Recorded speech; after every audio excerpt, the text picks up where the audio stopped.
Episode की starting में हम देखते हैं अब लेमन हार गया था तो वो शेन को खुद को मारने को कहता है। तो शेन उसकी स्वॉर्ड लेकर उसके ऊपर अटैक करता है, लेकिन स्वॉर्ड उसकी गर्दन पर रोक देता है और लेमन को जिंदा छोड़ देता है। शेन लेमन को उसकी स्वॉर्ड लौटाकर उसे वापस जाकर चियांग मेंटल स्किल को कल्टीवेट करने को कहता है। अब ये देखकर लेमन बहुत ही ज्यादा हैरान होता है कि शेन ने उसे नहीं मारा। अब लेमन अपनी स्वॉर्ड लेता है, जिसके बाद शेन लेमन से कहता है कि 3 साल तक कोई उतावलापन और मर्डर मत करना, जिसके बाद तुम ब्रेक थ्रू कर लोगे। शेन की बात सुनकर लेमन को अपनी गलती का एहसास होता है और फिर लेमन रोने लगता है और लेमन शेन से बहुत इंप्रेस हो गया था। अब लेमन रोते हुए कहता है, मिस्टर शेन आपको जरूर बुद्धा ने भेजा होगा मुझे सही रास्ते पर लाने के लिए। मिस्टर शेन मैं आपको फॉलो करके कल्टीवेट करूंगा, प्लीज आप मुझे अपना स्टूडेंट बना लीजिए, मैं अपनी गलतियों को सुधारूंगा, आप बस मुझे अपने साथ रख लीजिए और मुझे टीच करिए। अब ये सुनकर शेन भी कंफ्यूज हो जाता है कि इसको क्या हो गया, अचानक से इसका हृदय परिवर्तन कैसे हो गया। अब शेन लेमन को वहां से जाने को कहता है तो लेमन शेन की बात मान लेता है,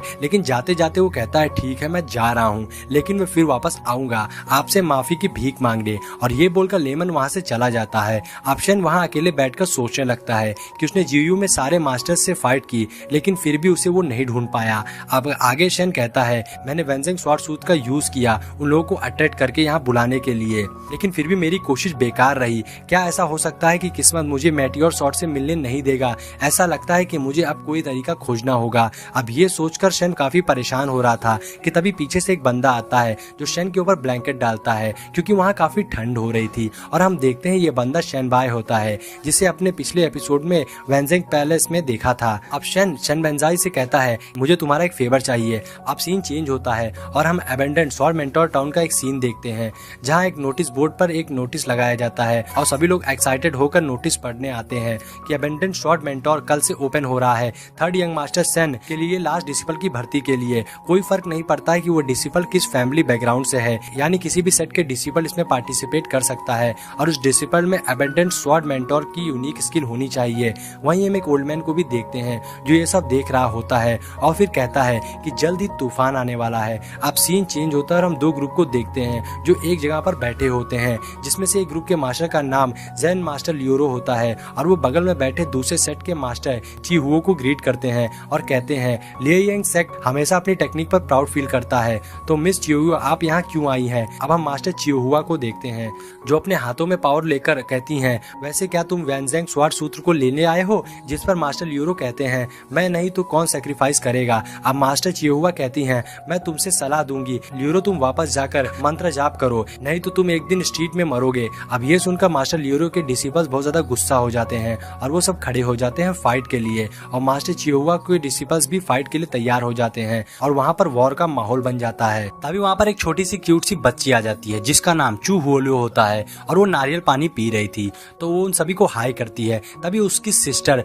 चू शायर उसे मारती है और कहती है तुम्हें तमीज नहीं है, यहाँ पर इतना सीरियस माहौल है और तुम क्या हरकत कर रही हो। चू शायर उसके हाथों से नारियल पानी उठाकर फेंक देती है, तो वो जाकर मास्टर लियोरो के सर पर लगता है, तो उनके साथी डिसिपल्स उन्हें कवर कर लेते हैं क्योंकि उन सभी को लगता है वो नारियल पानी एक तरीके का वेपन होगा जो उनके खिलाफ वो इस्तेमाल कर रहे हैं। तो अपोनेंट भी वहाँ खड़ी ग्रैनी को प्रोटेक्ट करने के लिए कवर कर लेते हैं, लेकिन चू हुओलियो को इस बात से कोई फर्क नहीं पड़ता है कि वहाँ पर क्या हो रहा है और वो दूसरा नारियल पानी निकालकर पीने लगती है। तो ये देख के उसकी बहन चू शायर उससे बोलती है तुम्हारे जैसा इंसान कभी भी लाइंग सेट के हेड की पोजीशन पाने के लिए मुझसे बिल्कुल भी नहीं जीत सकता है। दरअसल चू शायर का मतलब था कि वो हेड पोजीशन की सीट को अपनी बहन को नहीं देगी, लेकिन चू हुओलियो को इस बात का कोई मतलब नहीं था और वो जवाब देती है अपनी बड़ी सिस्टर के हाथों से मरने से अच्छा होगा कि आप हेड बन जाओ और मैं ऐसे ही डिलीशियस फूड को खाती रहूं। तभी वहाँ पर एक बेल बजती है और हमें पता चलता है कि वो बेल मैनर ओपनिंग सेरेमनी के स्टार्ट होने की बेल थी और सभी लोग वहाँ से जाने लगते हैं, लेकिन चू हुओलियो वहीं पर खड़ी रहती है और अब वो यंग मास्टर शेन के बारे में सोचने लगती है आखिर वो कैसे होंगे, क्या वो ठीक होंगे। अब सीन चेंज होता है और हम वेंजिंग पैलेस का सीन को देखते हैं जहाँ शेन शाओ नाम का एक किंग होता है और वो वहाँ आए मैनर सेरेमनी में सभी लोग का वेलकम करता है और सभी लोग के साथ चीयर करते हैं कि तभी वहाँ पर एक बंदा घबराया हुआ दौड़ता हुआ आया था, वो बहुत ज्यादा डरा हुआ था। अब वो शेनबाई था, तो किंग उससे पूछते हैं तुम्हें क्या हुआ, आखिर तुम इतने डरे हुए क्यों हो? और वो किंग शेनबाई के फादर होते हैं, तो शेनबाई उन्हें एक स्वॉर्ड दिखाता है और उसे देख के किंग के होश उड़ जाते हैं क्योंकि ये डुआन वुशी की स्वॉर्ड थी जो कि नरसंहार करती थी और वो डेविल सेट का ग्रेट गार्डियन है। किंग पूछता है आखिर ये तुम्हें कहाँ से मिल गई? तो शेनबाई बताता है उसने हमारे सारे मैसेंजर्स को मार दिया है और वो बहुत ही जल्द एबेंडेंट स्वॉर्ड मैनर की तरफ आ रहा है, वो भी बहुत तेजी से। अब ये सुनकर किंग के भी होश उड़ जाते हैं और उनके हाथों से वो शॉट छूट जाती है। ये सुन वहाँ मौजूद सभी लोग डर जाते हैं। अब सीन चेंज होता है और हमें रात का सीन दिखाया जाता है। रात में अबेंडेंट स्वॉर्ड मैनर काफी सुनसान लग रहा था, वहाँ पर कोई भी नहीं था। तभी वहाँ पर हम एक बंदे को देखते हैं जिसके शरीर से खून निकल रहा था और वो पूरी तरह से खून में लथपथ था और उसके पीछे एक बंदा अपनी स्वॉर्ड लेकर आ रहा था जिसके स्वॉर्ड से बहुत सारी एनर्जी निकल रही थी। वो बंदा ही था जिसने उसे मारा था और वही बंदा डुआन वुशी होता है और वो उस बंदे को मार देता है। और डुआन वुशी बहुत खतरनाक लग रहा था और वो हंसता है और अब वो अबेंडेंट स्वॉर्ड मैनोर में आ गया था। और इसी के साथ ये पार्ट यहीं पर एंड हो जाता है। दोस्तों, इस सीरीज का नेक्स्ट एपिसोड देखने के लिए मुझे कमेंट करके जरूर बताइए। मैं इस सीरीज का नेक्स्ट एपिसोड जल्दी अपलोड कर दूंगा।